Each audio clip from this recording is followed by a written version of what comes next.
आज मराठी भाषा दिवसाच्या निमित्ताने सकाळी बोलत असताना संजय राजाराम राऊत हा जसा काही सकाळी दुधात आंघोळ करून पत्रकार परिषद घेतो अशा पद्धतीची विद्वानासारखी भाषा करत होता।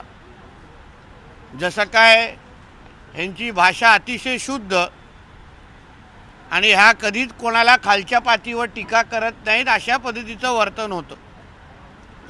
त्याच्या म्हणण्याप्रमाणे राजकारणाची भाषा आणि स्तर हे देवेंद्र फडणवीस जी उपमुख्यमंत्री झाल्यानंतर खराब झाली आहे अशा पद्धतीचा आरोप केला। तर थोडा गजनी झालेल्या संजय राजाराम राऊतला सांगेन कि त्यांनी अमृत नोनी आर्थो प्लस ये एक प्रूवन फॉर्मूला है। इसमें मौजूद नोनी फल के गुण और आयुर्वेदिक जड़ी बूटियां शरीर को जरूरी पोषक तत्व देने के साथ साथ हड्डियों और जोड़ों के घिसने उनमें होने वाले सूजन और दर्द को रोकने में मदद करता है। दर्द मुक्त जीवन के लिए अमृत नोनी आर्थो प्लस। कि एका पत्रकार मित्राशी बोलत असताना माईकवर कोण थुकला होता? एका केंद्रीय मंत्रीला शिवी कोणी घातली होती ऑन कॅमेरा? किंवा संजय राजाराम राऊतच्या पक्षाचे जे प्रमुख आहेत ते सातत्याने लोकांच्या शरीरावर कुठल्या पद्धतीची टीका करतात?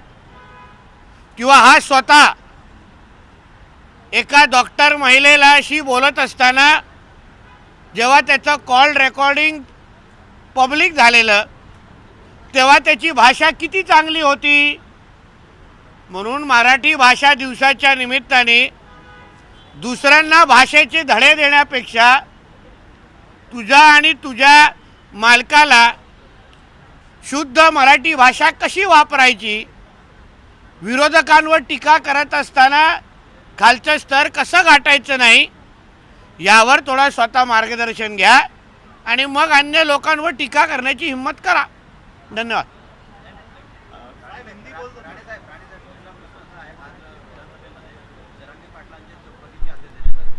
आज SITची चौकशी असंख्य आमदारांनी लोकप्रतिनिधींनी तशी मागणी केलेली आहे। कारण का महाराष्ट्रातला जाळपोळ करण्याची अगर भाषा कोणीही करत असेल तर त्याची चौकशी झालीच पाहिजे आणि त्यानुसार SITची चौकशी जाहीर झाली। आता बघू चौकशीमध्ये काय काय बाहेर येतं। शरद पवार यांच्यावरती आरोप होत आहे, जरांगेंच्या मागे शरद पवार आहेत किंवा त्यांच्यामुळेच हे सगळं घडलं असाही आरोप तुमच्या सगळ्या आमदारांकडून। बघा आता एकदा SITची चौकशी जाहीर झाल्यानंतर मला असं वाटतं की SITची चौकशी सुरू होण्यासाठी आपण थांबलं पाहिजे। त्या निमित्ताने ज्या गोष्टी बाहेर येतील त्याच्यावर सगळीच माहिती बाहेर येईल।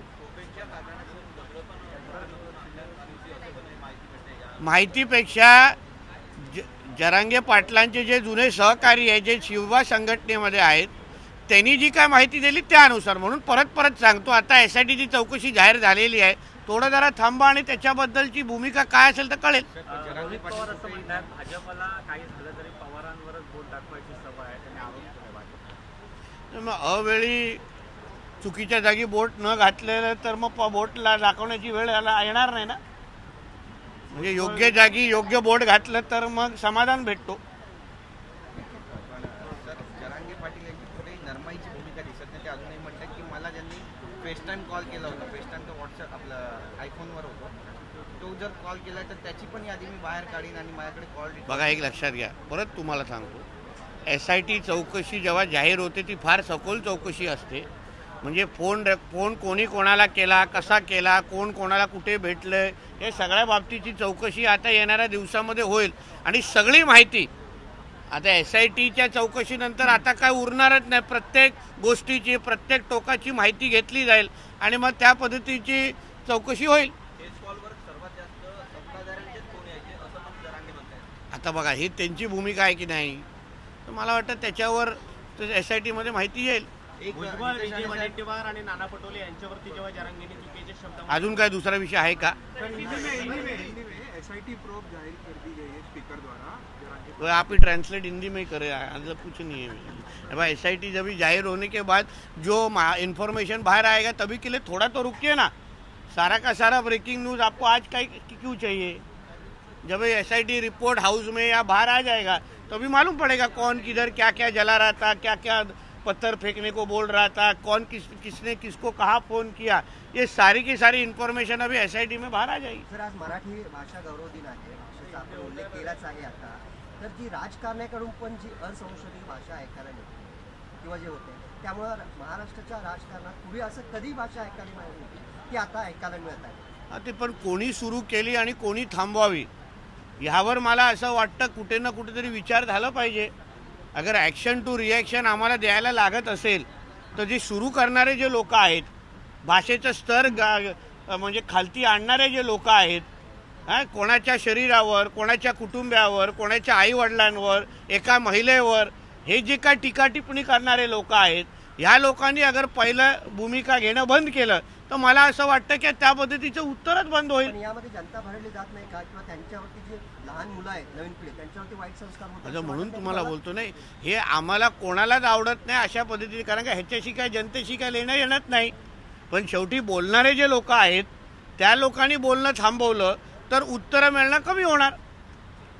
नांदेडमध्ये अशोक चव्हाण यांच्यासमोर जय श्रीरामच्या घोषणा देण्यात आल्या, मात्र त्यांनी जय श्रीराम न म्हणता भारत माता की जय अशा शब्द उत्तर दिलेलं आहे. तुम्ही कसं पाहता? आज नाही तर उद्या जय श्रीराम म्हणतील.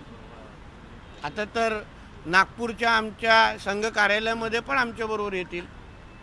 आज नाही तो कल नाही तो परसो, म्हणायला तर लागणारच. संजय राऊत असं म्हणाले की देवेंद्र फडणवीस यांनी महाराष्ट्राची गृहमंत्रीपदाची सूत्र हाती घेतल्यानंतर संस्कृती लढायला लागली. म्हणून मी तुम्हाला सुरुवातीला सांगितले ना, धडे देणारा कोण, ज्यांनी एका महिलेला जाहीर पद्धतीने फोनवर तिच्या घाणेरड्या पातळीची तिची टीका केली, डॉक्टर स्वप्ना पाटकर, ज्यांनी एका पत्रकाराला लाईव्ह कॅमेरावर त्याच्या माईकवर थुकलेले आहेत, ज्यांनी एका केंद्रीय मंत्रीला घाणेरडी शिवी दिलेली आहे, अशी लोक जेव्हा आमच्या गृहमंत्र्यांवर, आमच्या मंत्र्यांवर, आमच्या नेतृत्वावर जेव्हा टीका करतात ना, तेव्हा आजूबाजूचे लोक हसत असतील की हा माणूस वेडा झालाय, असं आहे. म्हणून आरशात बघून पहिलं बोलावं आणि मग आमच्यावर टीका करावी. ठीक आहे.